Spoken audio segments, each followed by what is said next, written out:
Hello everyone. Pozdravljeni. Nice to meet you. Me Thank veseli, you for- da sem tukaj in hvala thank you for- za vabilo. Prvič sem v Sloveniji Sorry. in zelo sem navdušena, Ljubljana, beautiful. da sem obiskala Ljubljano, lepo mesto je to. Sem Elena Martelozzo, For the Center for Abuse and sem pomočnica direktorja Centra za študije o zlorabi in travmi otrok v Londonu. V tem centru imamo mnoge projekte, child sexual abuse ki se osredotočajo na raziskave spolnih zlorab otrok na spletu. that may In happen online and harm. kakšne vse stvari se zgodijo lahko otrokom na spletu. Mi delamo zelo tesno s policijo. Sama sem direktorica programa,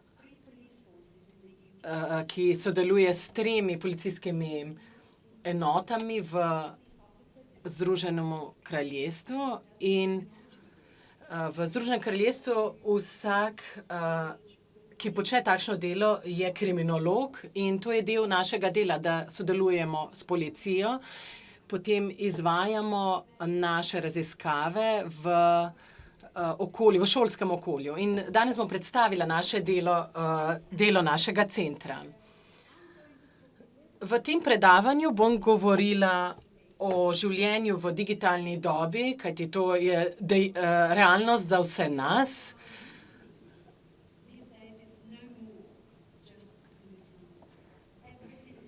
Torej, vse je danes povezano s tehnologijo.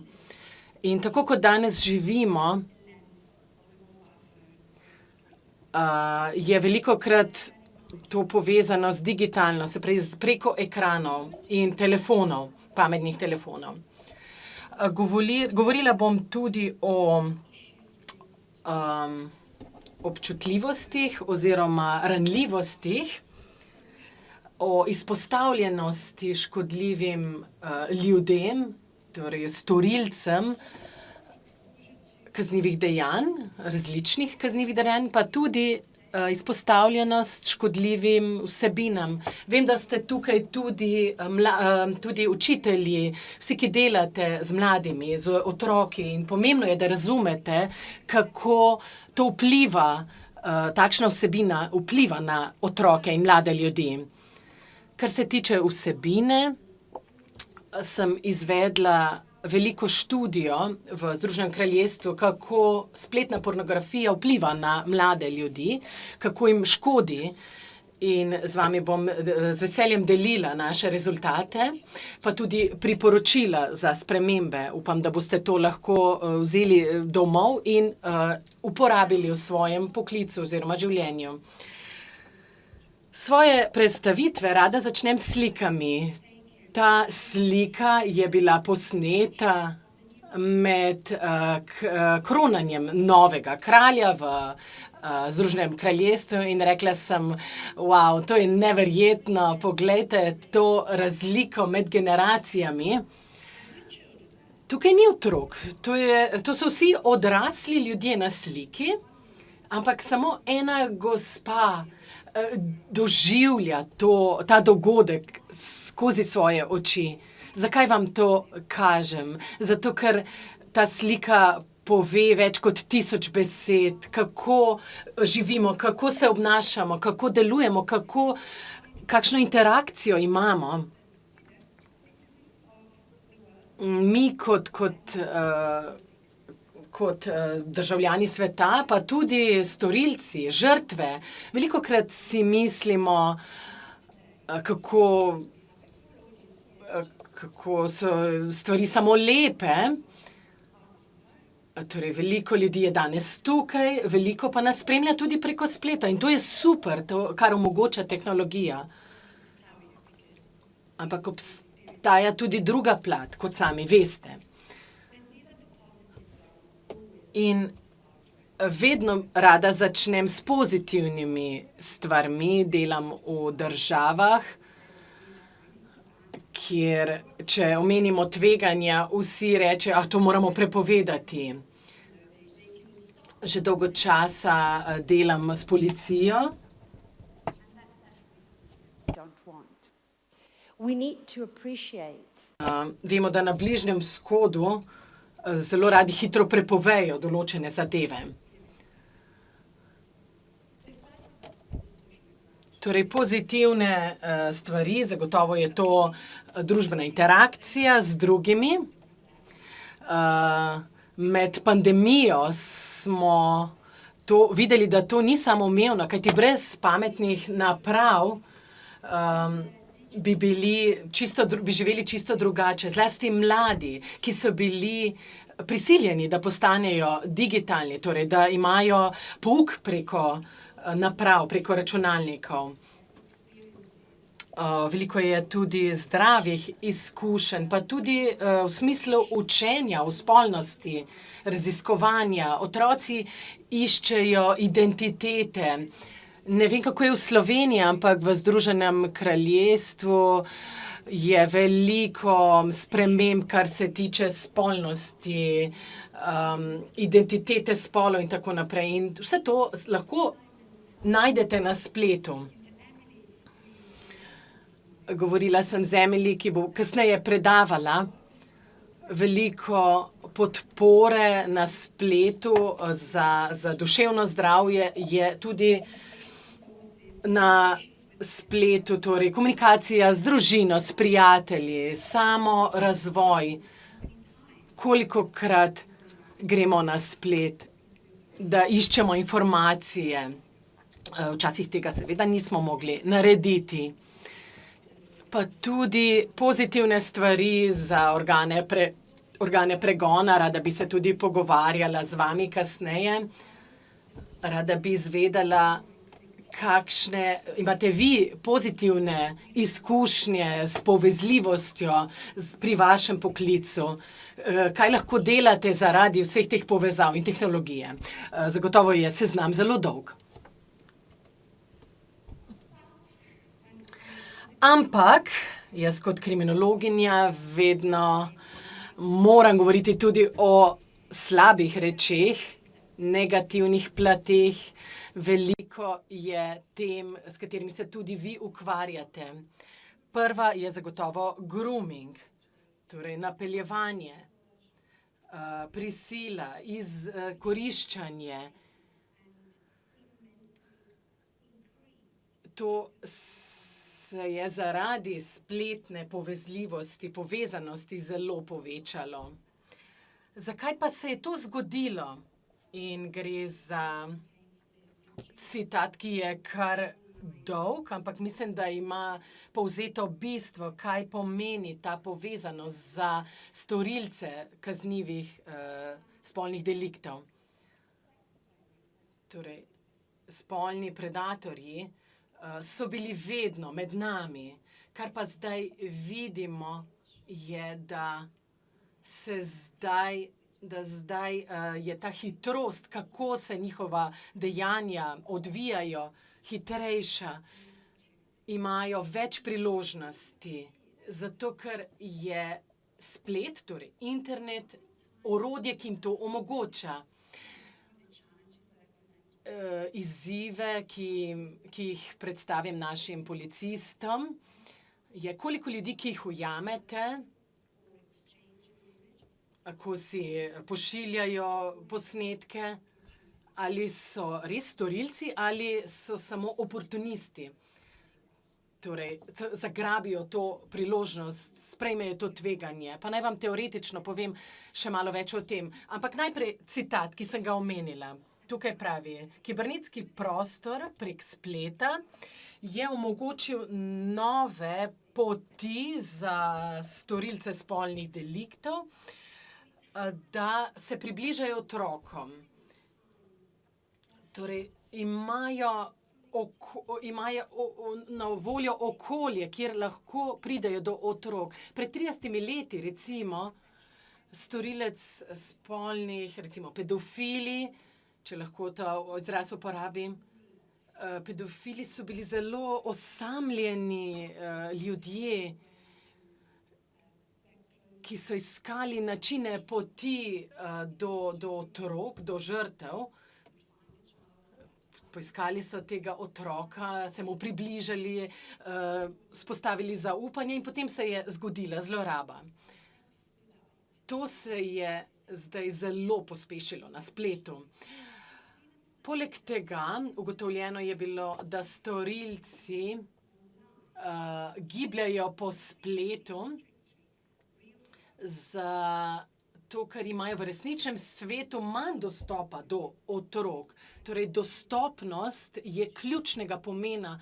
Otroci so več na spletu, ker morajo biti na spletu. Če jih želimo ustaviti ali ne, oni so na spletu. Jaz sem blokirala sina, da ni preveč na spletu, ampak ne morem ga ves čas blokirati, kajti on tudi mora biti na spletu. Ampak seveda moramo mi, starši, nadzorovati ta čas na spletu. Ampak izpostavljeni so tem ranljivostim. In splet ponuja tudi anonimnost in to motivira in daje zaupanje oziroma samozaupanje določenim storilcem, ko iščejo načine, da bi potešili svoje kaznive potrebe. Torej, anonimnost. Z anonimnostjo dobijo več samozavesti. Zato si tudi upajo tvegati še več. Pomislite, ves čas to počnemo. Meni se zdi, da ko ljudje napišejo elektronsko sporočilo, so veliko bolj posredni, kot če bi v živo nekaj povedali. Torej, nikoli si ne bi upali napisati nekaterih reči. V Angliji pravimo, da je ton tega sporočila, elektronskega sporočila zelo močen. Seveda vemo, da elektronsko sporočilo nima tona. Če pa imate osebo pred sabo, je bolj zadržana, medtem ko v e-mailu, v WhatsApp sporočilu je bolj drzna, se več upa, bolj samozavestna, ker ti imamo neko razdaljo, odmaknjeni smo. In vsi ti načini, to niso samo teorije, ampak tako se storilci vedejo tudi nasproti našim otrokom. Kajti otroci imajo zelo radi tveganja, vsi imamo radi tveganja. Zdaj seveda ne tvegamo toliko, ker se zavedamo posledic, ampak kot otroci pa smo tvegali več. Jaz sem kot otrok rada se vozila z motorjem, zdaj pa se zavedam, da se lahko poškodujem in sem bolj pazljiva. Tudi s smučanjem je tako, včasih sem si več upala. Torej, ko odraščamo, smo bolj pazljivi. Otroci nimajo še razvit tale sprednji korteks možganov in si več upajo.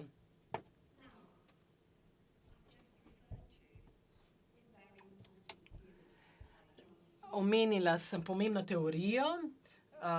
John Suler, to je psiholog z ZDA, ki govori o I don't want to give you a big lecture on this, but just to make you vedenjski disinhibiciji. Govorili smo o anonimnosti že prej, torej na spletu smo anonimni in zato si upamo več. To je disinhibicija. Desenzibilizacija, torej oseba ni poleg nas, smo na varni razdalji, zato imamo ta občutek desenzibilizacije. Smo nevidni, bi lahko rekli. To pomeni, lahko ste kdor hočete biti, lahko imate 50 e-mail naslovov, elektronskih naslovov ali profilov na družbenih omrežjih. Imate tudi svobodo, nimate nobenih družbenih omejitev. Torej, starši vedno rečejo otrokom, bodi tiho, ne govori tako glasno, ne teči tako hitro. Na spletu pa imate to svobodo, nobenih omejitev. Torej, vsa ta pravila, ki jih družba nalaga, na spletu ne obstajajo. Socialne norme, verske norme, tega ni na spletu. In vsi ti elementi vplivajo na naše vedenje na spletu. In jaz ves čas poudarjam in uporabljam to teorijo, ko opisujem, kako se otroci vedejo na spletu in kako se to storilci odzovejo na njihovo vedenje. Zagotovo tudi vi se ves čas srečujete s tem. Menim, da delate nekateri zelo blizu storilci, nekateri vem, da se ukvarjate s tem. Veliko storilcev, to se je tudi meni zgodilo, ko sem intervjujala storilce kaznivih spolnih dejanj, ki so rekli, nisem nameraval nič slabega narediti, imajo veliko izgovorov, torej na spletu se jim to ni zdelo resnično, samo fantaziral sem. To so odgovori in to so izgovori, ki jih dobimo v takšnih pogovorih. In zakaj? Zaradi vsega tega seznama svobode, nevidnosti, kar razloži psiholog Suler. To nam pomaga tudi razumeti, kakšne vrste storilcev ponavadi imamo. Študija je bila izvedena leta 2012. Moji kolegi so jo izvedli in so naredili poglobljeno mednarodno študijo in so raziskovali različne vrste spletnih storilcev. In mislim, da je ta še danes uporabna, te vrste, te definicije. Veste, da so razlike med pedofili in spolnimi storilci. Menim, da poznate razlike.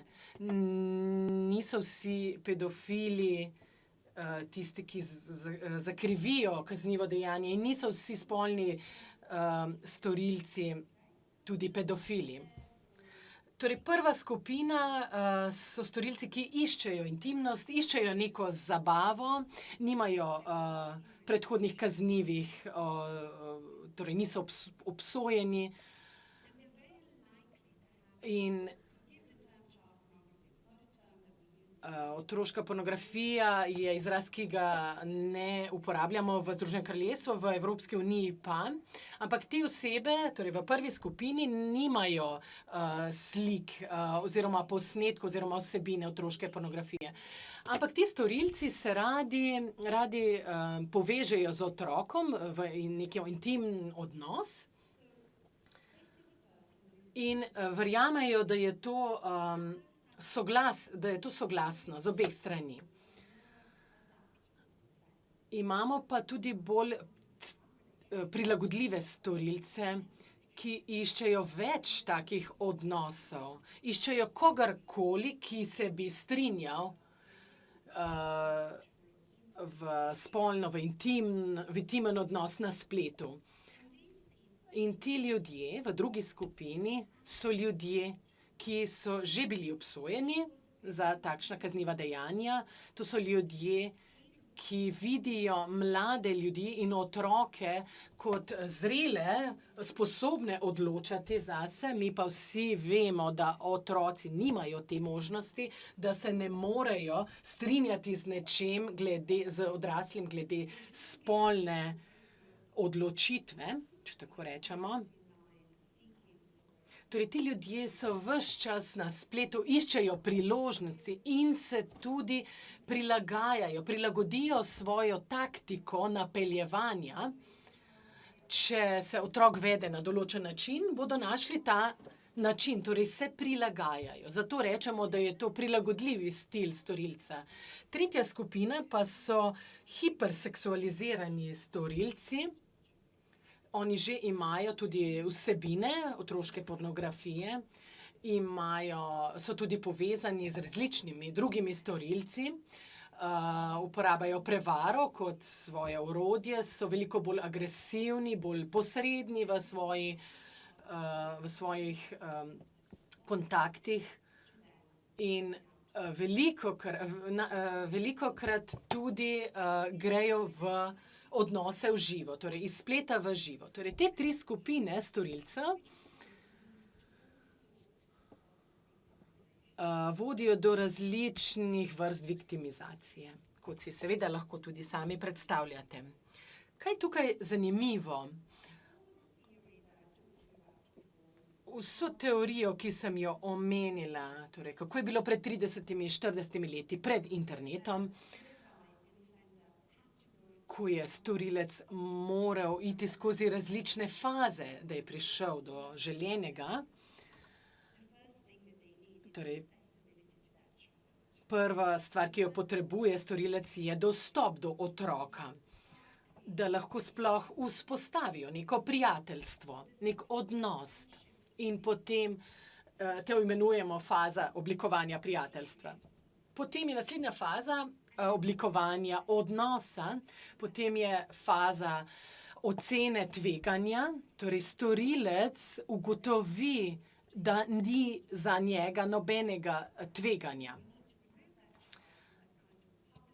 Zato recimo otroka morajo dati v bolj izoliran prostor, da niso na očeh javnosti. Ampak otrok se mora počutiti udobno in ko napeljejo otroka na uspešen način, se umaknejo v bolj intimen prostor. Otroci pa so pametni in otroci vedo, kaj je prav, kaj je narobe. Večina otrok. In strinjajo se s takim vedenjem samo, ko verjamejo, da obstaja res pravi, resničen odnos. To pomeni, da je grooming bil uspešen. Po tej fazi ocene tveganja nastopi še faza ekskluzivnosti. Storilec začne govoriti otroku, ti si edina oseba, ki si jo želim, ki jo ljubim, vse mi pomeniš. Otrok se počuti, da je nekaj vreden, da je ljubljen, pomemben.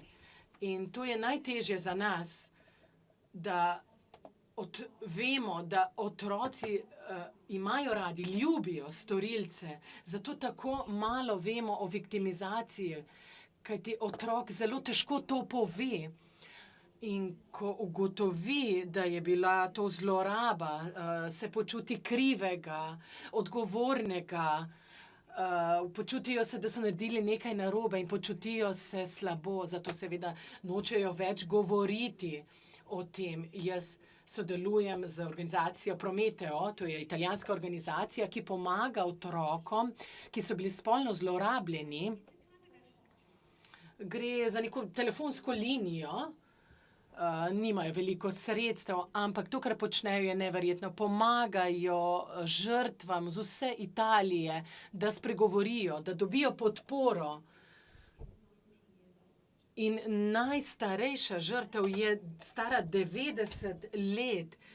Torej, ta oseba, ki je bila zlorabljena kot otrok, je živela vse življenje s tem občutkom krivde, slabim občutkom, ker se je strinjala v spolni odnos. Vemo pa, da otroci tega soglasja niso sposobni.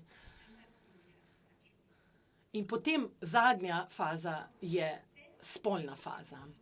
To se zgodi v ciklu zlorabe. Ko govorimo o spletni zlorabi, je ta celoten proces veliko hitrejši, se pospeši to, da se otrok počuti varen, da se vzpostavi ljubeč odnos. To je vse zelo hitro. To pa ne nujno pomeni, da se grooming ne odvije, samo veliko hitrejši je in zgodi se na spletu. In zgodi se ne samo z enim otrokom, ampak odvisno od storilca, z večjimi žrtvami. Ko sem jaz delala s spletnimi policisti, ki so delali pod krinko, ko je prišlo do aretacije, smo videli, da so nekateri storilci imeli več profilov na spletu. Imeli so veliko identitet na spletu in napeljevali so 10-20 otrok naenkrat. Zlasti to velja za tretjo skupino storilcev, ki sem jo prej omenila. To se vse dogaja tudi na spletu, ampak veliko hitreje. Identifikacija mlade osebe, zelo hitro se to zgodi. Vemo, da družbene platforme obstajajo, so na voljo vsem, tudi če imamo starostne omejitve. Vemo, da vzpostavljanje zaupanja poteka zelo hitro, da imamo to skrivnostnost na spletu. Veliko ljudi nam poroča o tem procesu groominga na spletu. Namesto te fizične prisotnosti, spletni grooming pelje tudi do tega, da nekdo pošlje darila otroku, žrtvi. In zagotovo ste tudi vi to že srečali pri svojem delu. In na koncu se zgodi tudi srečanje v živo, vedno manj je sicer tega, kajti storilci se zavedajo, da je tveganje zelo veliko. Imajo pa veliko stopnjo nagrajevanja tudi preko spletnega odnosa. Ko sem jaz delala kot policistka pod krinko, je bilo zelo veliko ljudi, ki so se želeli srečati v živo z otroki, ampak ta številka je zdaj zelo nizka, kajti storilci se bojijo, da bodo ujeti, da jih bomo dobili. In zato je toliko težje jih sploh izluščiti, dobiti na spletu in da jaz seveda govorim o perspektivi Združenega kraljestva, ampak ker sem se pogovarjala z veliko policisti, vem, da je povsod podobno. Zdaj pa bi rada omenila študijo primera, ko sem sodelovala s Scotland Yardom, ko sem delala pod krinkom. To je bilo pred nekaj leti. Bila sem policistka pod krinko, sodelovala sem z detektivi, ki so se pretvarjali, da so ali otroci. Vem, da vi tega ne delate, da najbrž tega ne smete početi, ampak naj vam povem. Torej, pretvarjali so se, da so storilci ali otroki. Jaz pa kot raziskovalka sem raziskovala ta proces, torej tip, vrste vedenja žrtev, storilcev in pogledala sem si več primerov. Približno 38 oseb, ki so bili v končni fazi tudi aretirani. In zdaj bom govorila o vedenju storilcev.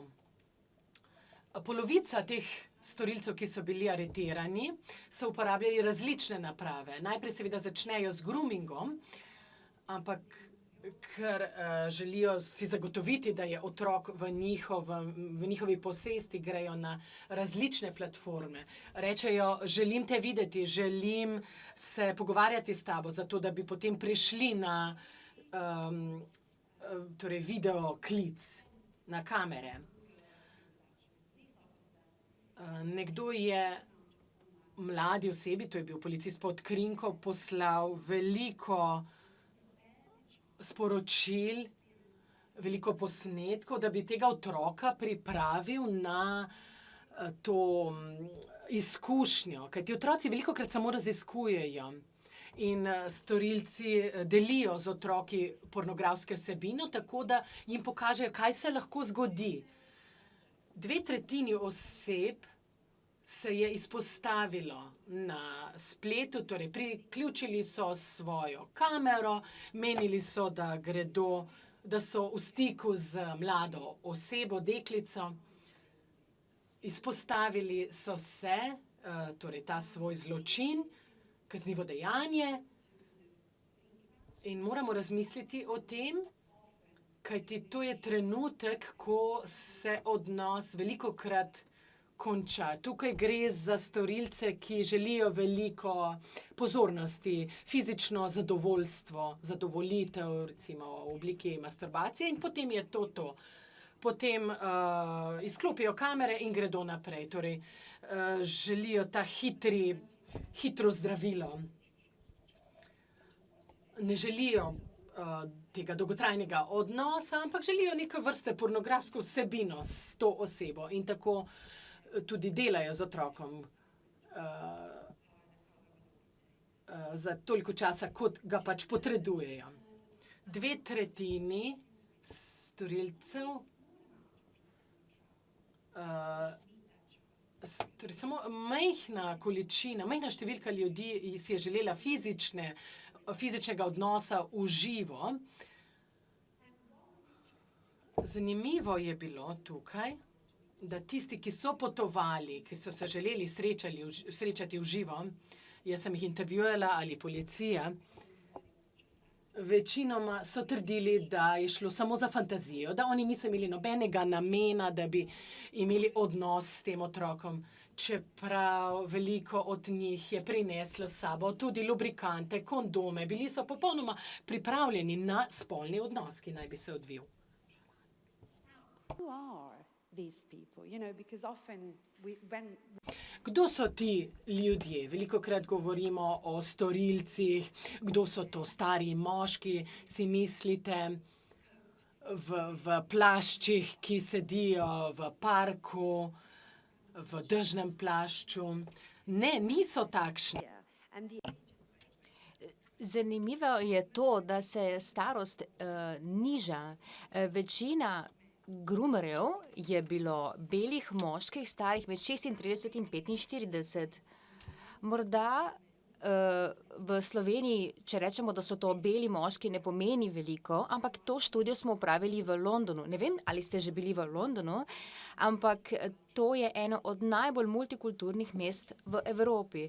Torej, če rečemo, da je bila večina groomerjev moških, belih, to zares pomeni, da gre pogosto za bel problem, za problem belih moških.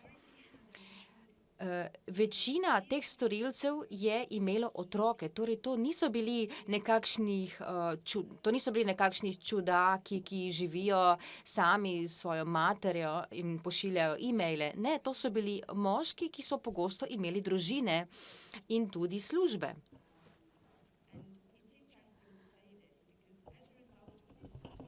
In zaradi te študije smo potem naredili še eno, in poslala vam bom tudi povezavo do nje. Ta študija zares podpira sekundarne žrtve teh zločinov. To so počeli moji kolegi, ki sem jih opazovala, kajti jaz nisem policistka. Oni so šli v hiše teh storilcev. Mi smo jih obiskali ob 5. popoldne, oziroma ob 5. zjutraj. Takrat smo jim potrkali na vrata in smo rekli, našli smo veliko slik. In predstavljajte si, kaj se zgodi v tej družini. Kajti to so moški, kot sem že rekla, ki imajo družine, ki imajo službe. In vemo, da ko takšne storilce aretirate, pogosto se želijo poškodovati, morda storiti samomor, kajti posledice so zares grozljive. Njihov celoten svet se sesuje, kajti kot je Sula rekla, prej so bili v anonimnosti, tvegali so, niso pa razmišljali o posledicah. Torej, ta druga akcija, ko smo potrkali na vrata, je bila namenjena podpori sekundarnim žrtvam, torej soprogi, otrokom teh storilcev. Ampak to je torej zanimivo, da pogledamo vse vidike teh kaznivih dejanj. Torej, polovica teh storilcev je bila poročenih, večina sploh ni imela nobene kazenske evidence. Torej, eden od največjih izzivov teh kaznivih dejanj je, da ne moreš vedeti, kdo so storilci. Pomislite torej, na primer na droge, na tatvine, na organizirani kriminal. Nekako znate vedeti oziroma veste, kakšen bi bil tipični storilec. Pri takšnih primerih pa nikakor ne.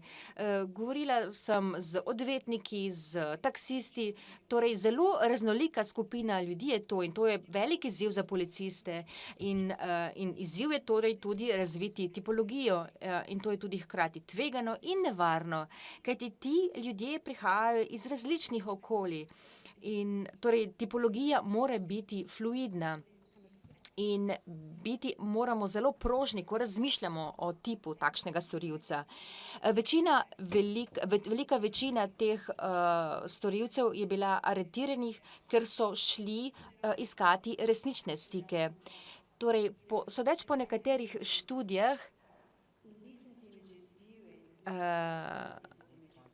zbiranje intimnih slik lahko vodi do resničnega stika. In polovica teh storilcev je imela slike stopnje 5. To pomeni A, B, C. Torej A pomeni bestialnost, B in C pa so nižje stopnje. In velika večina teh storilcev je imela slike ravni A. In tukaj imamo vprašanje, ali spletni storilci prestopijo v resnični svet. O tem smo že govorili smo o virtualnih okoljih, kako ljudje vzpostavijo stik z otroki. In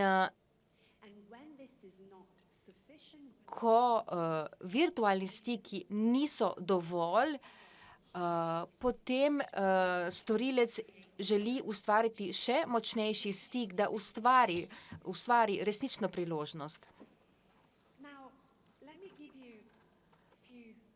Sedaj pa še nekaj številk. Morda poznate Internet Watch Foundation, ki je organizacija, ki skrbi za to področje in želi prečistiti spletni prostor in tukaj opravljajo veliko raziskav. In oni pravijo, da skoraj 20,000 otrok, starih med 7 in 10 let, ki so bili zlorabljeni na spletu, so bili prisiljeni ali pa zmanipulirali, da so sami proizvedli svoje slike. In videli smo tudi, da so spletna kazniva dejanja povezana z groomingom zrasla za več kot 80% v zadnjih 4 letih. In med letoma 2021 in 2022 je bilo več kot 6,000 spolnih stikov z otroki v Združenem kraljestvu. In to je povečanje v primerjavi z prejšnjimi leti. In to se še vedno dogaja in to je zelo pogosto. In o tem so govorili ravno včeraj v poročilih na BBC-ju, torej da grooming na spletu je v porastu.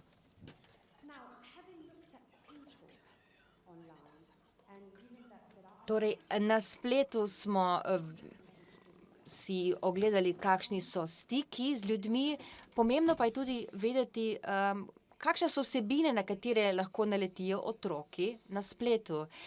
Sama se veliko ukvarjam z vidikom pornografije, ne vem, ali je to tudi velik problem pri vas, ampak v Združenem kraljestvu je to zelo pomemben razlog za spore na sodiščih. Tudi pri nas imamo sedaj zelo pomembno zakonodajo, na podlagi katere bodo velika podjetja, morda jih poznate, Pornhub, ki bo prisilila ta podjetja, da so odgovorna, da skrbijo za otroke, ki obiskujejo te platforme, pa ne zato, da bi videli te slike, kajti otroci imajo pravice.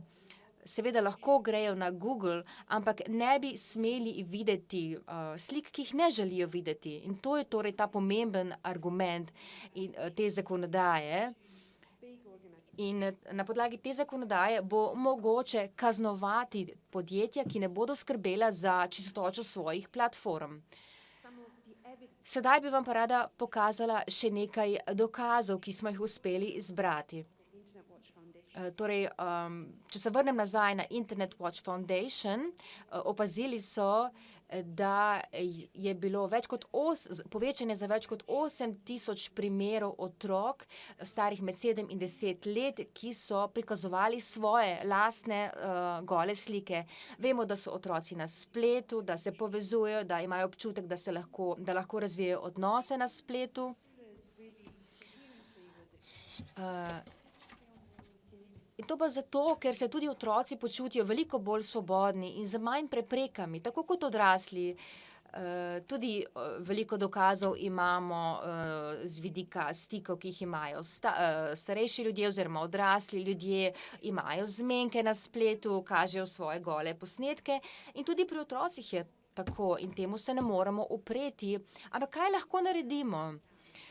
Od prvega lockdowna v Združenem kraljestvu smo opazili, da smo zabeležili več kot 300% povečanje pri lastnih posnetkih.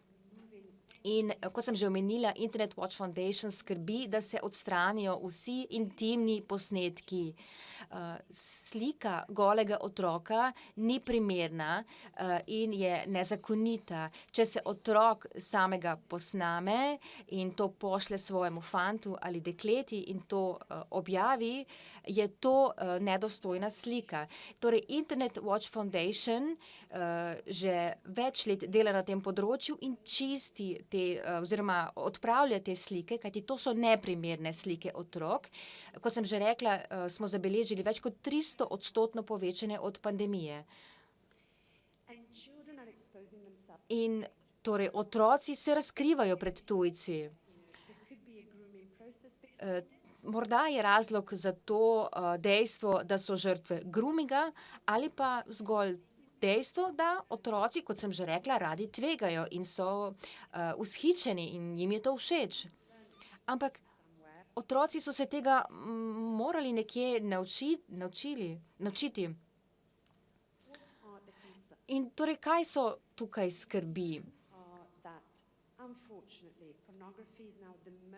Žal je res, da je pornografija sedaj glavni razlog oziroma glavni vir vzgoje. Otroci seveda želijo vedeti več o seksu, seks je zanimiv in ko otroci vedo malo, želijo izvedeti še več, želijo vedeti zakaj in kako. In na žalost se izobrazijo s pomočjo pornografije. Ta seveda ni bila dostopna, ko sem bila jaz otrok, sedaj pa je.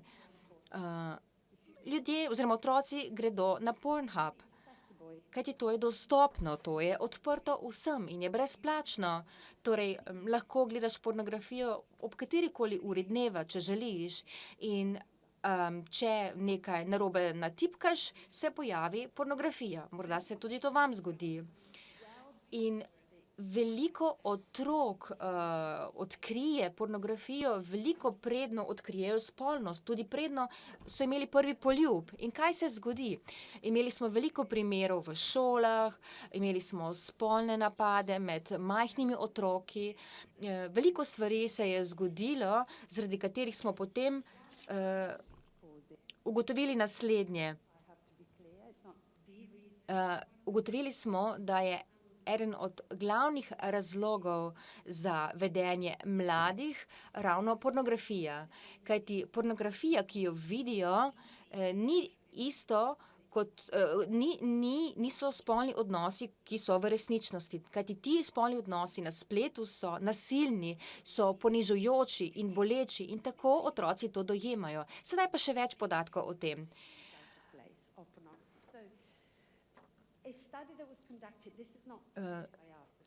Omenila bi študijo, ki so jo izvedli v Avstraliji, ki so veliko svetlobnih let pred nami, na žalost, ampak lahko se veliko naučimo od njih. Oni so ugotovili, da je 48 deklet, ki je videlo pornografijo, to izkusilo pred 15 letom. Potem 3 od 10 najbolj obiskanih strani je pornografskih. Torej 3 od 10 so pornografske. Potem 48 otrok oziroma fantov, ki je videlo pornografijo, je bilo že starih 13 let. Torej, dostop do pornografije je zelo zgodnji in fantje se tudi drugače odzivajo na pornografijo kot punce. In 35%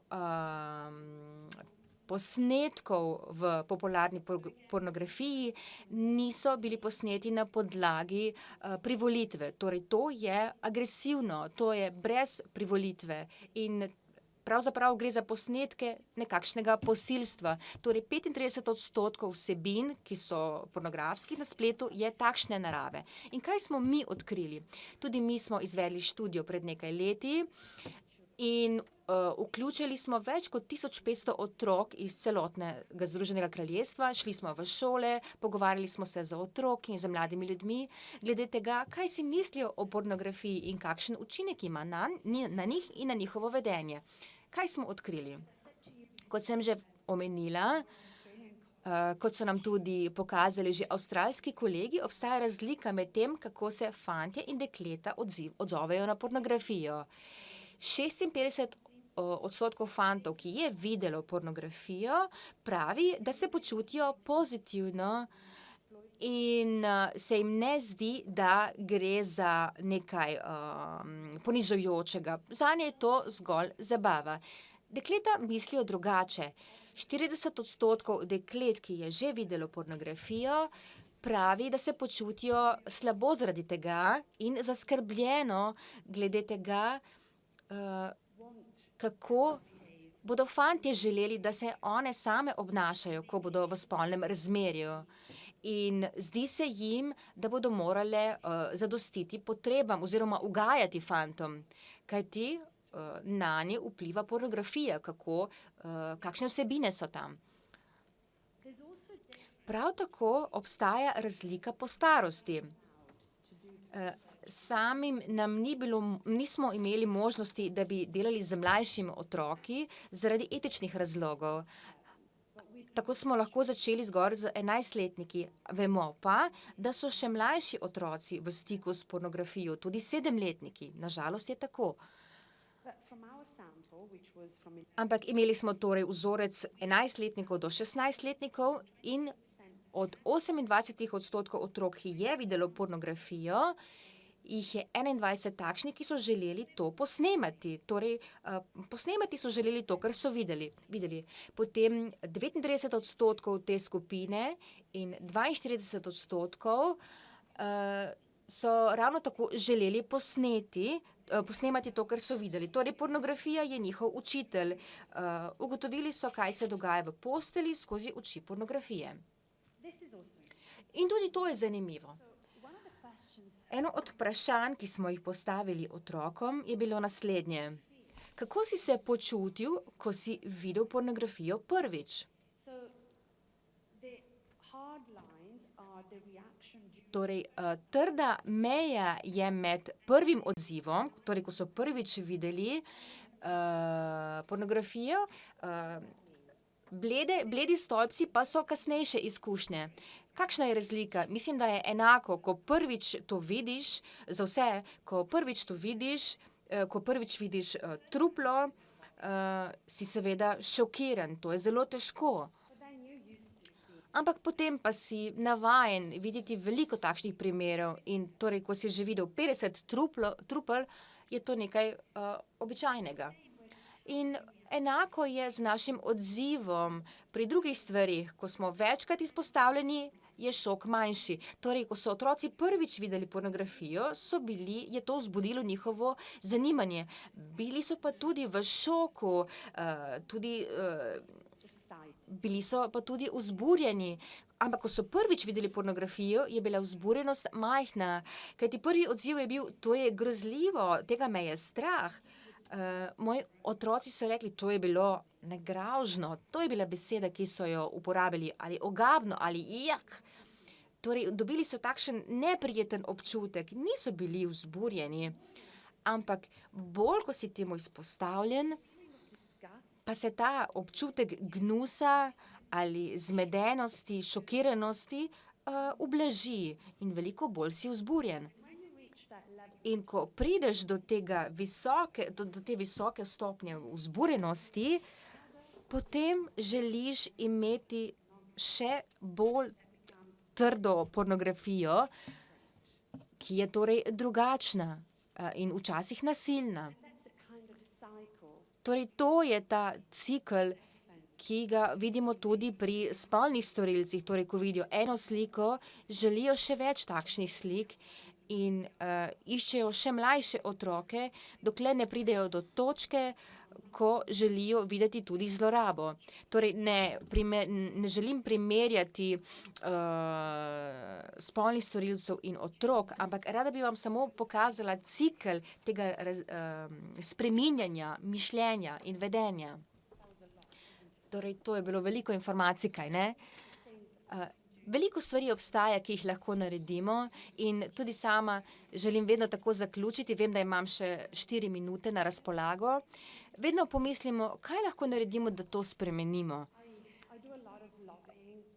Sama veliko lobiram in opravljam veliko kampanj in sodelujem z dobrodelnimi organizacijami in pogovarjamo se, kako to spremeniti. Veliko ljudi rečejo, vzgoja je pomembna. Da, vzgoja je čudovita. To je orožje, s katerim zares spreminjamo stvari. In strinjam se s tem, morda se moramo se pogovarjati o pornografiji v šolah. Ampak ni nam treba pokazati pornografijo, ampak jim je treba povedati, da to obstaja in da to ni resnična stvar, da to ni v redu in da to ni odnos, v katerega privoliš in da to ni resnična spolnost, kajti resnična spolnost je čudovita in resnična spolnost temelji na sporazumu obeh. In to moramo prenesti otrokom in o tem se strinjamo, to je pomembno. Ampak kar je pa tudi pomembno, je, da zagotovimo, da bodo platforme sprejele odgovornost, da bodo blokirale dostop otrokom in da bodo zgolj odrasli lahko to uporabljali. Seveda smo vsi imeli že stik z pornografijo, morda smo jo sami želeli gledati in tega nas ne sme biti sram, kajti radovedni smo bili. Ampak če želimo to gledati, to ni nič narobe. Ni pa v redu, da na to naleti nekdo, ki tega ne želi in je temu izpostavljen. Torej, zagotoviti moramo prevzemanje odgovornosti strani platform, ki vsak mesec zaslužijo na milijone evrov in so vse bogatejši, ki ustvarjajo te probleme. To pa ni v redu. Torej, pomembno je, da zagotovimo, da imamo prave politike in pravo zakonodajo, ampak da tudi ustvarjamo okolje, ki priznava, da mladi to počnejo, da sekstajo, da pokažejo svoje telo. In moramo se ukvarjati s temi problemi, kajti pogosto se mi zgodi, da me v šoli niso veseli, da so starši živčni. Sedaj vam govorim kot odrasla oseba, ampak da moramo tudi prilagoditi jezik starosti otroka. To je zares izjemnega pomembna. Hkrati pa je treba ustvariti takšno okolje, kjer lahko otroci poiščejo pomoč. Kajti na žalost imamo veliko duševnih težav zaradi tega, kar so otroci vidijo, potem imamo veliko problemov z samopoškodovanjem.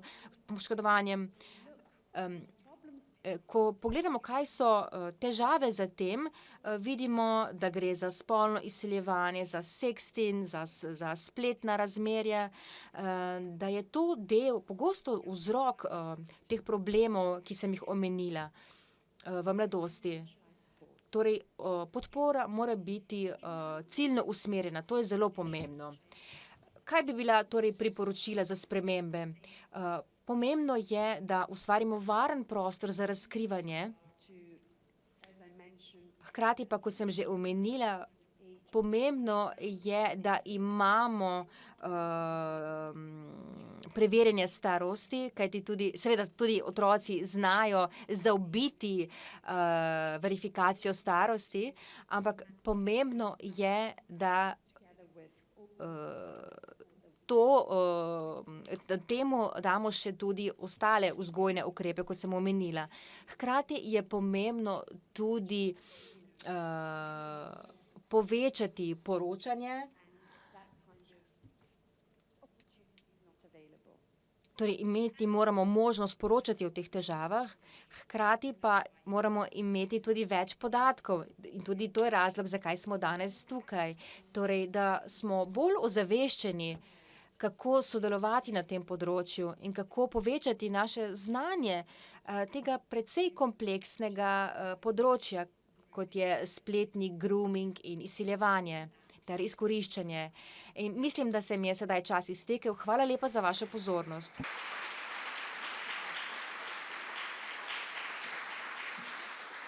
And can I just say, Še nekaj bi dodala. Zelo aktivni smo na družbenih omrežjih. Če želite izvedeti še več o našem delu, do kakšnih ugotovitev smo prišli, smo na Twitterju, smo na LinkedInu, na X-u, tukaj je moja tudi pošta. Zelo vesela bom, če nas boste prišli v stik z nami. Hvala lepa, dr. Materoco. Postaviti kakšno vprašanje doktorici Martelloco. We have a question, Dr. Martelloco. Torej imamo vprašanje. Pozabila sem na vprašanje. Ali imate kakšna vprašanja?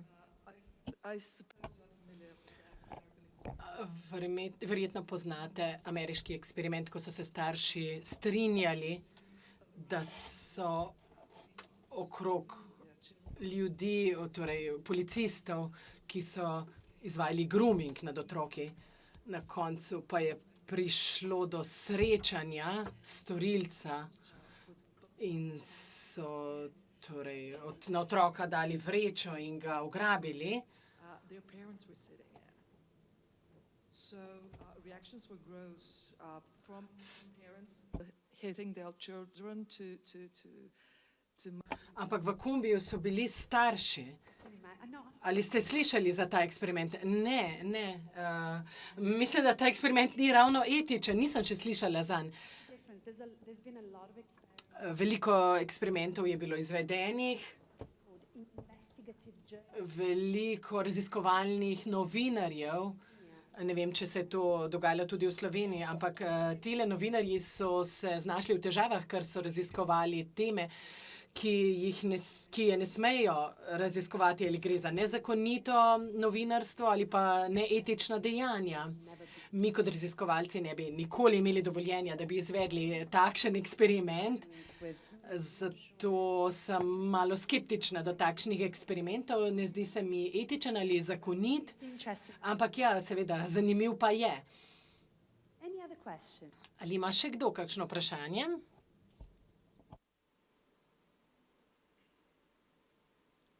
Če ni, No, that was easy. Thank you. To je bilo pa čisto enostavno. Hvala lepa za vašo pozornost.